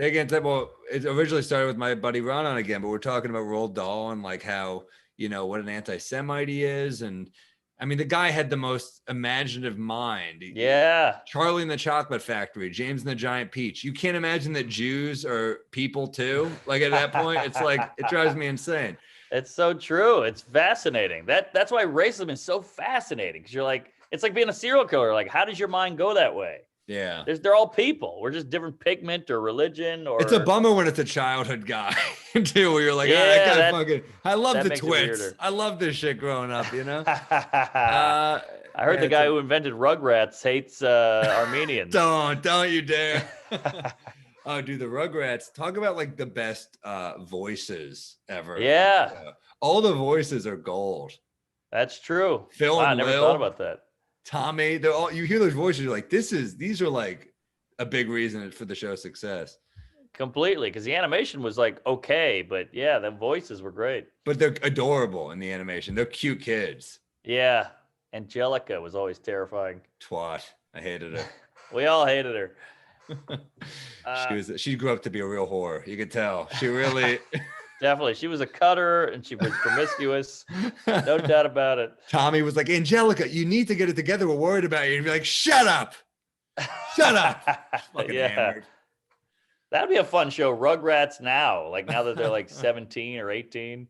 Yeah, that would be good. It's just dark as hell. It'd be great if they just went in a real terrible direction. I'll give you my news story is Chrissy Teigen. What happened? New York Post. She's been sober 4 months, which I'm like, first off, that's not a long amount of time when you're rich. Yeah. Right? That's when you live in a fucking 10 bedroom. I'm like, all right, Yeah. like alcohol's an escape. You don't need to escape when you're in a beachfront mansion. You know what I mean? Like, I deserve a fucking Medal of Honor every night. I don't have like 10 of these. Right. Like, she's married to a fucking handsome musician. Yes. It's like, your life is great. I understand it's a disease. I'm not trying to trivialize an illness, but like, life is good. Let's be right. Yeah. I know she lost a baby, I think, but Oh, yeah. That's true. Was it a miscarriage? I don't know, actually. That's the thing about miscarriage. I'm really judging someone without knowing the whole story. I will say that's part of the story, part of the show, I think. But it's it's a bit. It's a bit. You don't know her personally, but I don't know her personally. John Legend seems like a great dude. She seems all right, but I'm just saying the way we pat celebrities on the back for just generic accomplishments, where it's like, when they lose weight or when they do, it's like. Look, I get it's a stressful job. I get why you gain weight, but let's not suck them off for losing 20 pounds when they have a fucking trainer. All right, come on. Yeah, and don't put that shit in our face when other people have real problems with like fentanyl and addiction and all this shit. It's like these people are poor and dealing with that, and it's a different world, and they should be more aware, I guess is my point. Like. Also, is that even news? Was she even a drunk? I mean, it's the Post. I know. I mean, but like people drink. I mean, I think people are all everyone's getting fucked up these days, man. Like, yeah. Everybody's in rehab, and you can't blame them. I mean, suicide is higher. Everything's fucked up now. And honestly, I get messages from people, and I'm sure you do too, saying, that they're struggling. So if you're struggling out there, man, just try to hold on. I think it's going to get better. But I know it's a tough thing, but there's help out there. Suicide hotline. Like do not try to hang on, because shit, man, dark year, but I think there's gonna be a light at the end of the tunnel. So I hope. And yeah, when the clouds clear, I think it's like you had that great tweet months ago where you said, isn't it amazing, like after all this, that people might still get offended at a joke? Yeah. And that sums it all up. Well, I mean, it's gonna be a while, but I think it's going to be a while before I think people are the first few months, I think, are going to be like the best of our lives. I hope. But yeah, I think there's going to be a period after where they go back into the comfort zone. I think, as you said before, like we get we're going to be like, oh, we're grateful. But I think people fall back into who they really are. Right. Well, I don't think people realize that being upset by a joke is somewhat of a privilege. Like if you have the time to write about it and tweet about it and write a letter and Yelp and cancel and all that, like that means you got extra time, you got extra hours in your day. Like, who's not Yelping is kids making iPhones, or, some lady who's getting beaten, or who has to go to a farm and or a mill, or a guy working at the factory. They're not just reply to shit. it. Thanks, lady, not getting beaten. Yeah, that's no. I also, I'll go the other way too. Your life is shit. No one with a good life is yelping negative reviews. No one is like, guess what? You get a bad food delivery. You're not like, dear burrito loco. Yeah. How dare you? Like, all right, guess what? No one getting their dick sucked is writing a fucking bad TripAdvisor review. So good point. Yeah, Jay-Z has not been on there. So exactly. Good point. It goes both ways, right? It's like privilege, but it's also like your life is probably horrible as well. Yeah. So I try to remember that whenever someone like tags me in a thing and they're just like, you're fucking the worst, blah, blah, blah. I'm like, all right, but you felt the need to tell me that rather than just move on to the next thing. So there's some anger in here too. So just, right. It hurts. You're hurting more than I am on that. Yes. Front. Good way to look at it. Great point. So do you have a joke this week? A new joke? Oh yeah, I feel like we're going long here. But it's a hot ep though, right? Hot ep. I can't tell. Yeah, I mean, we're growing into it, man. I'm having fun doing this with you. It's also good to see you because I'm used to seeing your face at the clubs. I'm used to like running into you and we'll catch up. We'll like find a corner and just shoot the shit. And now it's like that's gone. I know. That's such a part of comedy that nobody talked about, was like seeing the other comics, because we're weirdos. We're introverts. We're dark. We're fucked up. So we like seeing other comics because it's like, all right, I'm human. I'm normal. This guy's weird too. And that was a big part of it. And that's all gone. Even if you can get on stage on a roof or a field with a heater, you still lose the hang. Yeah, it's different. And also like, we took for granted like each other being stuffed into booths and just shooting the shit and getting hammered and just having those special nights and telling funny stories and shitting on each other. And there was what I really miss is like the way comics in New York kind of like we fuck with each other in this like playful way that's like all of our friends I feel like are good at it. And I love that, because whenever you're with someone who ball busts you and they're bad at it and you're like, ouch. Yeah. Okay. Like you're like, oh, I miss the comics who are like, they shit on me, but it's like, you can feel it's out of a place of love. And so that's tough too, to lose that type of interaction is tough. And some comics are so good at that ball busting, quick witted thing that like, they can't do that right now. And that's gotta be killing. Like Phil Hanley is one of the quickest. Like, he's still shitting on me. I talked to him all the time. Great, good, because that's like a skill he has that I'm like, I don't want you to not have that or not be able to exercise that because you're so good at it. Yeah, no, dude, he's so good at that shit. Yeah. I mean, he had a line in your special that was like a great sidewalk line. I mean, dude, I'm glad this was documented. Gold. I love that. When I said my biological dad lives in artist housing, but he's not an artist. And Phil goes, well, he is an escape artist. It's like classic. He's got that it's almost like the British type of ball busting. Yes. Like, it's almost like the butler in Arthur or something, where you're like, oh shit. It's like snooty. And you kind of like, bam, at the same time. I love that type of humor though. I like it. He's so good at that. So good. And maybe it's Canadian. Maybe it's a Canadian thing because they're more British than we are, more European. True. Yeah, it's like Arthur, wasn't it? Like, I haven't taken my bath. He goes, I'll let the media.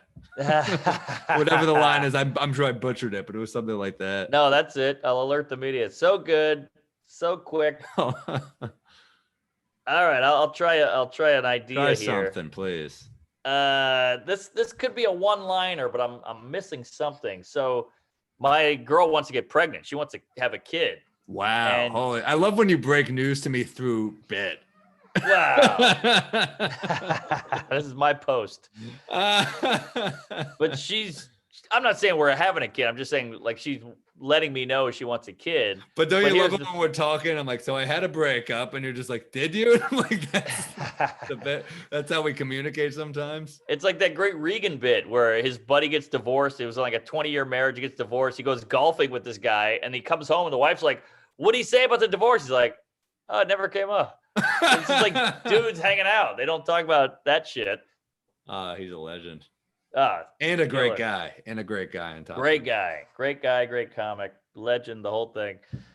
So she wants to have a baby eventually, but she's still young, and she's like, I'm so vain that I'm worried about getting pregnant and ruining my body. So maybe we should get a surrogate. And I was like, yeah, I'll just fuck her. But that's a little too harsh and too quick of a turn, I think, for the public. Because they're like, wait, what? So I'm just saying, like, the joke I don't know. That doesn't hit. Did you try it yet? I've tried it, but I'm saying fuck. So I'm like, maybe I'm getting a laugh on that. But I don't know if the audience is totally grasping what I'm saying. A surrogate. So like a surrogate to fuck is such a funny idea to me. Not just for her body, but like it'd be funny. The funny thing is she's having a baby still, but I'll fuck the surrogate who's still hot. Yeah. I don't know. I think it's good. I think it's funny already. Okay. I like that. I'll just fuck her. You're like, I like that you're looking at it as a W. That you're just like, yeah, I get to fuck a different person. Like, that's how long you've been in a relationship. She's like, we've been together a long time. It's time we have a baby. And you're like, yeah, we've been together a long time. I would love to fuck a different person. Right. Okay. I didn't know if it was clear. I got it. I don't know if a crowd, because I will say this. I think the surrogate thing is like, I think it's rare is the thing. Right. Like you hear it amongst obviously the wealthy, and a lot of celebrities do it, I think. But yeah, I mean, I know it just because I've heard of it, but I don't know if it's common knowledge. Okay, that's good. But I think it's a bit. I think it's funny. As long as people get it, I think it's funny. All right, I felt like every once in a while when you have a funny enough bit, I'm like, who gives a fuck? I mean, like, yeah. The right people get it, and the wrong people will be like, oh, I should have known that. That's true, but it's like we said earlier, we want to hit every group, every person. Oh, is it wrong to explain it in the setup, which is like when it might slow it down? Yeah, maybe that's not bad. Maybe I can pretend like I'm dumb. Which what is that? It's like, well, that's when you bring in a third party, and you're like, oh, cool. Exactly. I'll fuck her. Oh, that might be a better way to do it, and it explains it a little. It's like kind of a two birds, one stone there. All right, that helps. That's something there. I had something about. You ever watch Chopped? Yeah. You like that show? I know. I love Chopped. I've seen 1,000,000 hours of Chopped. I love that dude, Aaron Sanchez. Oh yeah. He's got the gang tattoos on his arm.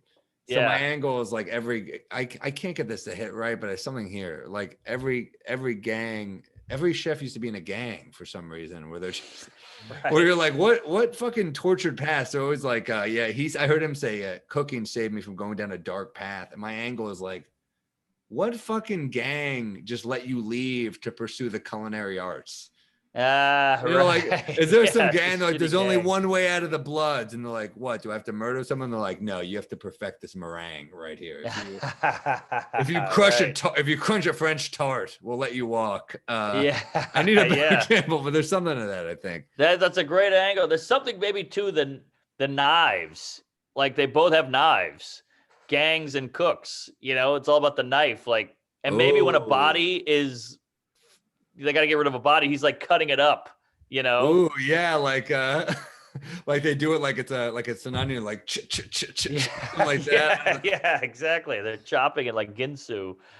They're like, oh, here's Sanchez, and he opens up his coat, and it's like all these great knives, like all the silver knives, Also the mess. They're good at getting rid of a mess. Yes, exactly. And they can use everything. That's the whole thing in Chopped is like, you got to have a fucking kumquat, salmon, pepperoncinos and whatever. Like they can make something out of this body, Yeah, they're like cooking MacGyver. I like it. It's a perfect mindless show. It's a good time. Oh, love that show. Love all that That's shit. so funny. He's in a gang. That's so true about chefs. It's like tattoos and checkered past. They're badasses. Yeah. Always. It's also, I think it's a lot of times too is these restaurants are like some of the last places where they don't do like hardcore criminal record background searches. Oh, that's funny. I think that's one. It's like weirdly one of the last, because you think about it, you're like, oh, dishwashers. I think they're like, that's probably a job you get if you have a checkered past, right? But then you think about it, you're like, all right, well, they're in the kitchen. At that point, it's like you may as well just like, who gives a shit at that point, right? Right. There could also be a bit, and this might be a stretch, but the gang, they lose him. He goes off to be a chef. I love the idea because my douchebag friends did this in high school, where they would come into the restaurant and like fucking, piss off the waitress and get shit faced. I like the idea of a gang being like, Sanchez is working at, Bubba Gump. And they all go in and like, terrorize the place. You get free drinks. He's a crypt. I'm a crypt, Did you underage drink like crazy? I mean, you must have been an animal in New Orleans. Dude, it was great. We knew every. What's that? Fake ID? No, we didn't need them back then. Like you could just go to a place and you had the one friend who had armpit hair and like a little cheese stash and he could buy. We were 14. He's buying shit at a bodega. The 5'3" guy with sideburns down to here, and you're like, that's his talent. He can go first. Yeah, exactly. He's like, give me the cigarettes, and they let that slide. And he's like, all right, fuck it, give me the hooch. This is a hot one, man. We're rolling with this. Oh yeah. No, I don't want to leave you now. It's like now I'm gonna be back in a hotel room with a flight in the morning. Yeah, is your girl still there? No, she left today because they added a Sunday show. So she was like, oh, I didn't know. So she just left. Did you change your flight? Yeah, I had to change my flight to tomorrow because we added a Sunday. That's great though. It's great. I mean, people are dying to come out, but yeah, I just hate getting back to New York on a Monday. It's like a pet peeve. Oh, the traffic? Well, just I like to start the week in my bed. I hate the idea of like the week starts. It's a mental thing. No, I hear you. Something with the traffic on a Monday too, especially. Yeah. Okay, fucking kill me. I know. Sunday, when you wake up Sunday, go to the airport. It's nice. It's like your little day. You're right. There's something about starting the week right. You feel like job has some stability. Yeah. I even thought about getting like a midnight flight out like on Sunday night and just landing in New York at 3 a.m. I love a late flight like that because you're like, I wake up in bed. I don't have that. And also you're on it. And like, what are you going to do? You're just going to watch a show or read something on the flight. It's like that. You're fucking home. It's great. It's like when you're in a shit bum town and your opener's like, should we drive back? We're not going to get home till 4 a.m. I'm like, drive back. Fuck it. Always. Let's go back. Always. To me, I don't really drive. I mean, I'm worthless, dude. I don't drive. I'm talking to Sal, who I'm seeing tomorrow. He's like, I'm biking. I'm like, I guess I got to like walk down to like 17th Street. Right. It's like, I'm worthless. I can't I tried to ride a bike down the highway. I wiped out like 3 times. I got like cuts all over my arms. Yeah, I'm terrible. What? Yeah. Oh man, I could teach you how to drive if you ever want to. I'm a good teacher. I feel like I can really. Maybe that'll be an episode. Ooh, yeah. I like comics doing daily things. We'll figure that out. Yeah, I would love that. You can drive. I mean, if you can play basketball, you can drive. I got a license. Oh, you do? But I sweet talked my way into it. I didn't deserve it. That's the most New Yorker thing ever. I can't drive, but I sweet talked my way. I failed too, and I got her, and I was self-deprecating out of the gate, and she laughed. I was like, I'm in. I said, I've already failed twice. You can't fail me. I'm gonna look terrible. And she laughed. I was like, all right, I'm in. And I was not good, and she passed me. I didn't deserve it. I love the idea of you running over a kid, and they're like, "How'd you get a license?" You're like, "I sweet talked her." That woman's gonna go to jail. There's a kid who can't walk right, but I can, I can still land a joke. So. We should tell people, like, what do we need for this? We got to get in a network at some point, right? Or do we go independent with this? What are we doing? I think we need a decent logo. We're willing to put on iTunes and just have as a logo for our show. And someone to help with that. If someone wants to help with that, hit us up. Yeah, please. Somebody sent us a great theme song. I already lost. It was a DM and it's already been buried. We have a good theme song. Okay, so we're going with that. I mean, I like. Should we play it one more time? I like it too, but I never hear it. Let's go with it. Let's see. One more drink. I don't know if I could find it. I was actually singing that in the shower today. It's catchy. It's a catchy tune. So you will get here. I'll play it. Hold on. Ready? One more drink. One more drink. In the morning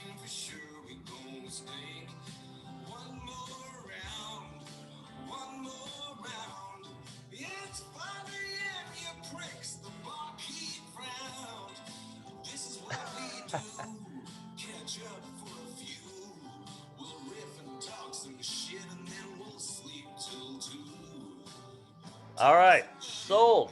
It's great, I think. It's great. That's my boy Colin Smith singing there. Wow, he sounds so different. He's the most versatile fucking musician. He's incredible. Yeah, I think that's the song. I mean, all right, great. Speak if you're against it. We can get him to do something else, but I think we got to use that. But I love it. I mean, if someone out there wants to put that to animation or something, we'll, for a nice intro for this, we'll pay. So let us know. And Yeah. and if you want to help us with Libsyn and all that bullshit, we're too lazy for that. So someone help us with that. And yeah, just what was DM that? us. Libsyn? Well, we got to get the to get on iTunes. We got to get a thing, you know. Oh, like a, what do you call it? A network or a? Yeah, I don't know. I'm worthless, but I know we got to get on something like that. So someone help us with that. And thanks for listening. And we're gonna keep them coming. So you keep listening. We'll keep banging these out. Hell yeah, buddy. Always a pleasure. Great ep. It's going to be hard to top this one next week. We will. We'll top it. Yeah. I'm half in the bag. I'm going to rub one out to Lobster Tube. Me too. Okay. All right, man. Take it easy. Take it easy. Comedy.